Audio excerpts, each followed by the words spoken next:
अपने कॉलेज में beauty queen के नाम से फेमस थी रानी।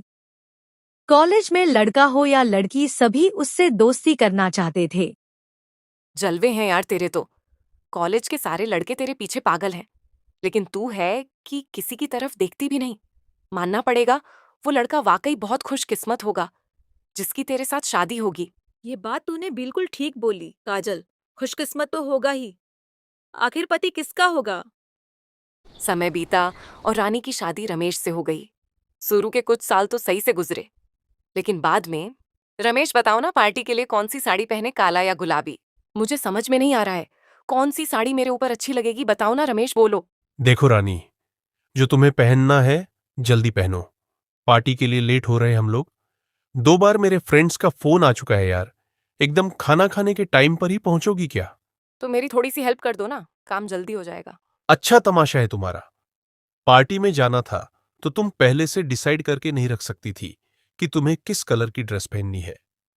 अब ये लास्ट मोमेंट पर साड़ी और झुमके पसंद करने का टाइम थोड़ी ना है। तुम्हारे दिमाग में इस समय चल रहा है कि तुम कब पार्टी में पहुंचो और अपने दोस्तों के साथ बात करो। अगर ऐसा ही था तो तुम्हें अकेले जाना चाहिए था।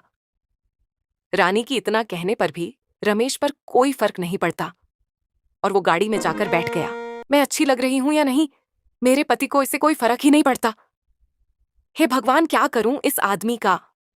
पति की इस हरकत से रानी को चीड़ हो गई और वो भी बिना अपने ड्रेस की केयर के जाकर गाड़ी में बैठ गई। गुजरते सालों में धीरे धीरे रानी को ये बात समझ में आने लगी थी कि विवेक अब पहले की तरह उसमें इंटरेस्ट नहीं लेता। उसने क्या पहना, क्या खाया, क्या किया, क्या नहीं किया, रमेश ना पूछता ना सुनना चाहता। रमेश, अगले महीने हमारी सालगिरह है। पूरे 10 साल हो जाएंगे। हमारी शादी को मैं चाहती हूँ। हम अपनी सालगिरह धूमधाम से मनाएं। बहुत मजा आएगा। मैं बहुत खुश हूँ। देख रही हो ना कितना वर्क प्रेशर है मेरे पास, और तुम्हें बस यही सब सोचता रहता है। साल भर बस बर्थडे एनिवर्सरी यही याद दिलाती रहती हो, बच्ची नहीं हो। तुम एक 8 साल के बच्चे की मां हो गई हो। थोड़ा समझदार बनो। अब ये बचकानी हरकतें करना बंद कर दो। बेवकूफों वाली बातें करती रहती हो बस तुम। मैं 8 साल के बच्चे की माँ हूँ, ये मुझे भी याद है। और ऐसी कौन सी हरकत कर दी मैंने जो आप मुझसे ऐसे बात कर रहे हो? अपनी सालगिरह की बात करके मैंने कोई गलत काम किया है क्या? मुझे तो ऐसा लगने लगा है कि तुम अब हमारी शादी में कोई इंटरेस्ट नहीं ले रहे हो। तभी तो हमेशा ऐसे खींचे खींचे से रहते हो। कमान यार, सुबह से ऑफिस में काम कर रहा था, रात के 10 बजे घर में घुसा हूं, और तुम्हारा ये नाटक फिर से चालू हो गया। तुम्हारी हर जरूरत को पूरी कर रहा हूं, किसी चीज की कमी रखी है? तुम दोनों के लिए बताओ, पति ऐसा क्या करे जिससे तुम पत्नी को स्पेशल फील हो जाए? कुछ करने की जरूरत नहीं है रमेश, बस सीधे मुंह बात तो कर ही सकते हो ना। रहने दो, तुमसे तो ये भी नहीं हो पाएगा। तुम्हें तो याद भी नहीं होगा कि तुमने आखिरी बार कब मुझसे प्यार से बात की थी। पति पत्नी तो छोड़ो, हम तो दोस्त भी नहीं हैं। रमेश रोज रोज की बहस से परेशान हो चुका था। उसका पूरा ध्यान सिर्फ ऑफिस में जाकर पैसे कमाने पर था। घर में उसकी पत्नी किस हाल में है, कैसा महसूस कर रही है, इस बात से उसे कोई फर्क नहीं पड़ता। अब 4 साल के बेटे चिंटू की पूरी जिम्मेदारी उसने अपनी पत्नी पर ही छोड़ रखी थी।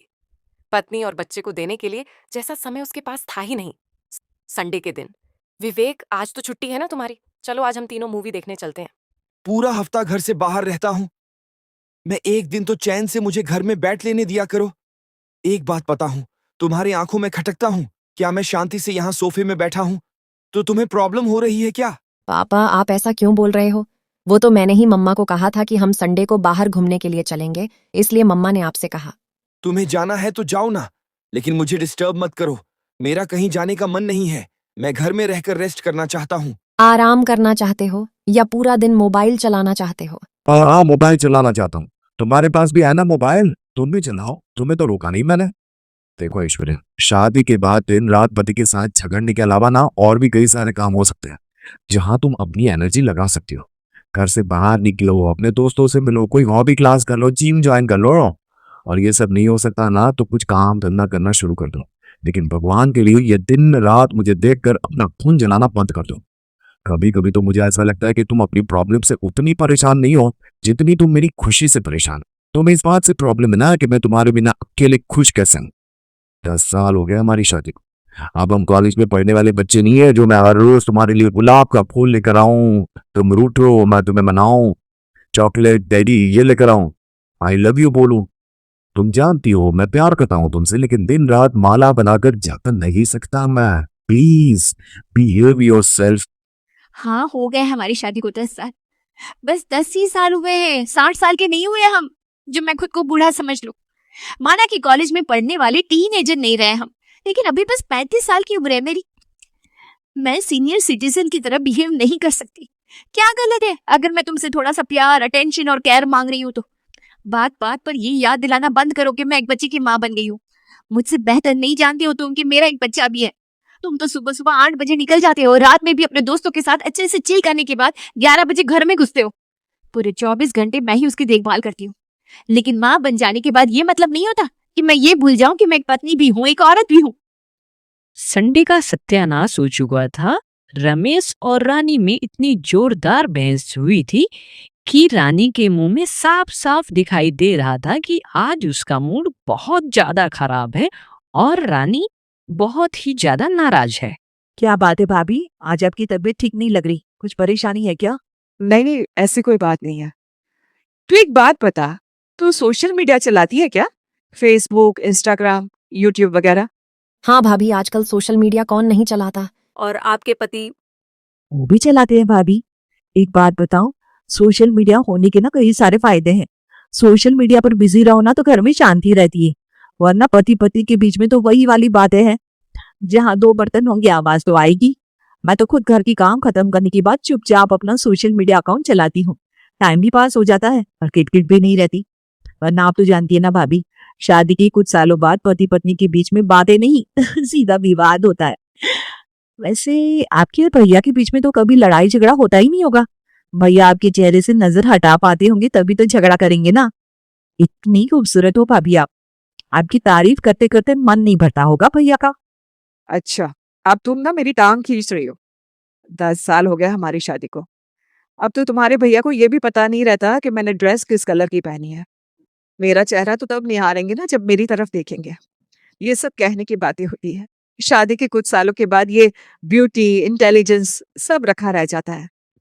दोपहर में अपना काम निपटाने के बाद ऐश्वर्या अपना सोशल मीडिया अकाउंट खोलकर बैठ गई थी। ऐसा नहीं था कि ऐश्वर्या के पास अपना कोई सोशल मीडिया अकाउंट नहीं था। सोशल मीडिया पर तो वो पिछले 8-10 सालों से थी, लेकिन वो उसका इस्तेमाल न के बराबर किया करती थी। पिछले कुछ समय से जब से उसके और विवेक के बीच में छोटी छोटी बातों को लेकर मनमुटाव होने लगा था, तब से विवेक बार बार उसे सोशल मीडिया पर टाइम बिताने के बारे में कहने लगा था। इसलिए आज उसने अपना अकाउंट खोला तो देखा कई सारी फ्रेंड रिक्वेस्ट आई हुई थी। ऐश्वर्या एक एक करके सारे प्रोफाइल देखती जा रही थी। कई सारी फ्रेंड रिक्वेस्ट कॉलेज के दोस्तों की थी। मम्मी मेरा होमवर्क करा दो ना प्लीज। हाँ बेटा आ जाओ, करा देती हूँ। ऐश्वर्या ने मोबाइल साइड में रख दिया और बेटे का होमवर्क कराने लगी। कुछ देर बाद उसने फिर से अपना अकाउंट चेक किया। उसके पास कई सारे मैसेज आए हुए थे। कितना मेंटेन करके रखती थी तुम खुद को, अब क्या हुआ? वैसे साड़ी में अच्छी लगती हो, लेकिन तुम पर वेस्टर्न ड्रेसेस बहुत अच्छे लगते हैं। अब भी पहनती हो या शादी के बाद छूट गए? क्या बताऊं, शादी के बाद तो मैं तो अपनी पसंद नापसंद सब भूल गई थी। थैंक्स याद दिलाने के लिए। शाम को जब विवेक लौटा तो ऐश्वर्या ने चाय का कप पकड़ाते हुए उससे सवाल किया, विवेक क्या तुम्हें भी ऐसा लगता है कि मैं पहले की तरह खुद को मेंटेन करके नहीं रखती? मैंने ऐसा कब कहा? और मैं कोई हर समय तुम्हें ही थोड़ी ना निहारता रहता हूँ, उतना ध्यान नहीं दिया मैंने। वैसे तुम क्या कहते हो, मुझ पर जींस टॉप ज्यादा अच्छा लगता है या साड़ी? यार आज क्या केबीसी खेलने के मूड में हो? चाय पीने दो ना शांति से। मैंने तुम्हारे ऊपर पीएचडी नहीं की हुई, जो पसंद है पहनो। शॉपिंग करनी है तो पैसे ले लो। ये क्या बातों को जलेबी की तरह छान रही हो? कुछ नहीं, बस ऐसे ही मन में सवाल आया था तो पूछ लिया। कुछ देर बाद ऐश्वर्या चेकिंग पे पूछती है, तुमने पूछा तो याद आया कि मुझ पर वाकई जींस टॉप अच्छा लगता था, लेकिन जब से थोड़ा वजन बढ़ा है तो मैं खुद ही वेस्टर्न ड्रेस पहनने से मन चुराने लगी। लेकिन अब मुझे लग रहा है कि मुझे खुद पर ध्यान देना चाहिए। अगले ही दिन से ऐश्वर्या ने एक्सरसाइज करनी शुरू कर दी। वो सुबह उठकर पहले वॉक करती, फिर एक्सरसाइज करती। कुछ ही दिनों में उसने एक जिम ज्वाइन कर लिया था। जैसे जैसे ऐश्वर्या की बॉडी फिट हो रही थी, उसके चेहरे की चमक और खुशी लौटने लगी थी। वो अब अक्सर सोशल मीडिया पर अपने पिक्चर्स लगाने लगी थी। अब तो मैं फिट हो गई हूँ। अब मैं वेस्टर्न ड्रेस पहनना शुरू करूंगी। हर समय साड़ी पहनने वाली ऐश्वर्या अब घर में लोअर टी शर्ट पहनती और कहीं बाहर जाना होता तो जींस टॉप पहनकर काला चश्मा और मेकअप का कोट लगाकर ही जाती। अरे आप देख रहे हो भाभी को, 8 साल के बच्चे की माँ है और ऐसे बनकर घूमती है जैसे बस अभी 16 साल पूरे किए हो उन्होंने। जिम जाना, मेकअप शेकअप करना, न बिंदी न सिंदूर, हाई हिल्स पहन कर टक टक करती घूमती है आजकल।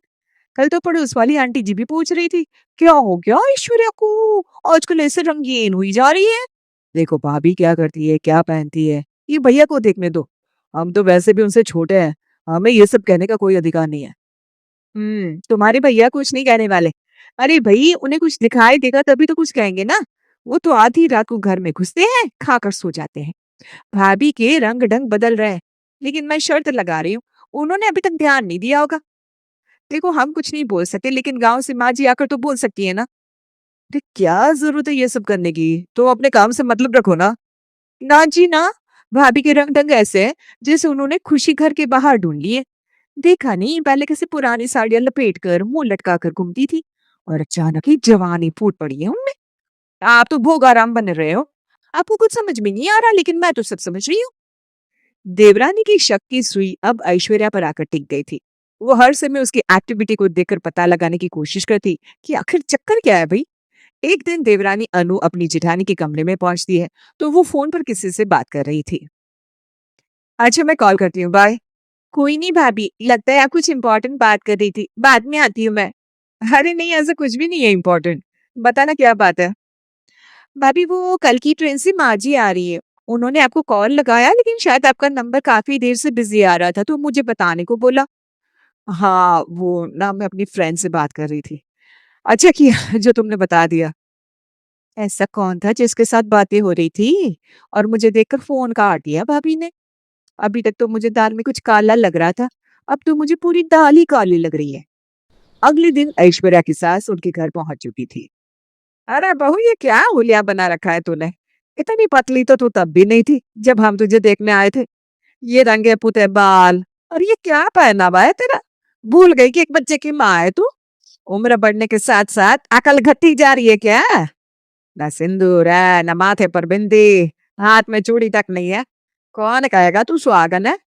ये भैंस बनाकर किसे रिझा रही है भाई? माँ जी अपनी सेहत का ख्याल रखना, अपनी स्किन और बालों की केयर करना, अपनी पसंद के कपड़े पहनना, इसका मतलब ये नहीं होता कि हम किसी को रिझाने की कोशिश कर रहे हैं। बहुत रिझा लिया मैंने आपके बेटे को 10 साल। अब मुझे बस अपनी खुशी का ख्याल रखना है। जब मैं खुश रहूंगी तभी तो बाकी सबकी खुशियों का ख्याल रख पाऊंगी। है? देख तो छोटी है कैसी बड़ी बड़ी बातें बना रही है। सीधा साधा लड़का है मेरा, जो तेरे ऐसे लक्षण देख कर भी कुछ नहीं बोल रहा है। कोई तेज तरार आदमी होता तो अब तक तेरे पर कतर कर रख दिए होते। आने दे, उसी से पूछूंगी कि क्या चल रहा है ये सब। अपने बेटे के नाम की धमकी तो आप ऐसे दे रही हैं माँ जी, जैसे मैं उनसे छुपा कर ये सब कर रही हूँ। उनकी आंखें बंद है क्या, जो आपको दिखाने से ही उनको दिखाई देगा? उन्हें कोई प्रॉब्लम नहीं है, आप भी आराम से खाइए पीजिए। ज्यादा इधर उधर दिमाग लगाने से कुछ फायदा नहीं है। तेरा चाल चलन, तेरे हुलिये से ही सब दिखाई पड़ गया मुझे। बस अब एक मौका मिल जाए तो तुझे रंगे हाथ पकड़ सकूं, फिर देखना ऐसा जुलूस निकालूंगी ना, तेरा जबान चलाना भूल जाएगी। बेशरम कही की। माँ जी भाभी ना पूरा पूरा दिन मोबाइल की स्क्रीन को देखकर मुस्कुराती रहती है और किसी से चैटिंग करती रहती है। अरे अब कौन है वो नास बेटा, जो इस आधी उम्र की औरत पर मरा जा रहा है? रहने दीजिए माँ जी, भाभी को देखकर कौन कहेगा कि वो 35 साल की है और उनका एक 8 साल का बेटा भी है। उनके सामने तो 20-22 साल की लड़कियां भी पानी भरती है। फंसा लिया होगा झूठ सच बोलकर कोई मुर्गा। बस एक बार पता लग जाए कि कौन है वो, फिर तो मुंह काला करके दोनों को गधे पर घुमाऊंगी। सास और देवरानी अनु बस अब एक मौका तलाश रहे थे। वहीं दूसरी तरफ ऐश्वर्या को तो कोई फर्क ही नहीं पड़ता था, कोई उसके बारे में क्या सोच रहा है। वो बस अपने आप में ही मगन थी। सुबह 4 बजे उठकर जिम जाना, फिर आकर अपने बेटे का टिफिन बनाना और फिर घर के काम करने के बाद आराम से मोबाइल लेकर बैठना। एक दिन क्या बताऊं यार, मेरे घर का माहौल ना दिन पर दिन खराब होता जा रहा है। मैं जितना इनसे दूर रहना चाहती हूँ, ये उतना ही मुझे परेशान कर रहे हैं। मेरा तो अब इस घर में मन ही नहीं लगता। दिल करता है घर छोड़कर भाग जाऊं। ऐसी बातें मत करो। ऐसी बातें ना करूं तो क्या करूं? अच्छा ठीक है, मैं 1 घंटे के बाद गार्डन कैफे में मिलती हूँ। बर्दाश्त नहीं हो रहा आप सब मुझसे। ऐश्वर्या फोन रखने के बाद रेडी होने लगती है। वहीं उसके कमरे की खिड़की से कान लगाकर बातें सुन रही अनु के हाथ बहुत बड़ी बाजी लगी थी। आज तो उसे जिठानी को मात देने का सुनहरा मौका मिला था। सबसे पहले वो अपनी सास को बताती है, फिर जेठ विवेक को भी सब बताकर अपने साथ लेकर गार्डन कैफे पहुंच जाती है, जहां पर सुंदर ड्रेस, काला चश्मा और ब्राउन लिपस्टिक लगाए ऐश्वर्या टेबल पर बेसब्री से किसी का इंतजार कर रही थी। थोड़ी देर बाद एक लड़की आकर ऐश्वर्या के गले लग जाती है और उसके बाद दोनों बातें करने लगती है। हाय राम, बहू को भी वो लड़की लड़की वाली बीमारी हो गई है क्या? दुनिया में मर्द कम हो गया क्या, ये जो ऐसे लड़की के साथ? छी छी छी छी छी। क्या बोल रही हो माँ? चलो अब सारे जवाब ऐश्वर्या खुद देगी। विवेक जाकर ऐश्वर्या के सामने खड़ा हो जाता है और फिर एक के बाद एक सास, देवरानी और पति उसके ऊपर सवालों की बौछार कर देते हैं। अरे बस करो, आप लोगों को शर्म नहीं आती ये सब करते हुए? हाँ, ऐश्वर्या अब खुद को मेंटेन करके रखती है, जिम जाती है क्योंकि मैंने उसे मोटिवेट किया ये सब करने के लिए। और विवेक तो डिप्रेशन में जा रही थी तुम्हारी बीवी, तुम्हारे पास तो उसकी तरफ देखने का भी टाइम नहीं था। कुछ गलत नहीं किया ऐश्वर्या ने, बस खुद को अपनी नजर से देखना सिखाया मैंने उसे, खुद को प्यार करना सिखाया, अपनी अहमियत याद दिलाई, वरना तुम्हारा प्यार पाने के लिए वो खुद को भूल गई थी।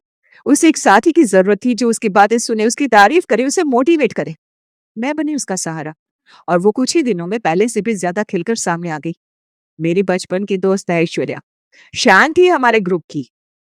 क्या से क्या बना दिया आप लोगों ने, और 4 दिन वो खुश क्या रहने लगी तो शक हो गया आपको उसके ऊपर? मेघा की बात सुनकर सभी शर्मिंदा होकर वहां खड़े हो जाते हैं। विवेक को अपनी गलती का एहसास हो गया था, लेकिन कहते हैं ना, कुत्ते की दुम सीधी नहीं होती, उसमें कोई खास बदलाव नहीं आया था। हाँ, लेकिन अब ऐश्वर्या पूरी तरह से बदल चुकी है। उसे खुश रहने के लिए अब किसी की तारीफ की जरूरत नहीं।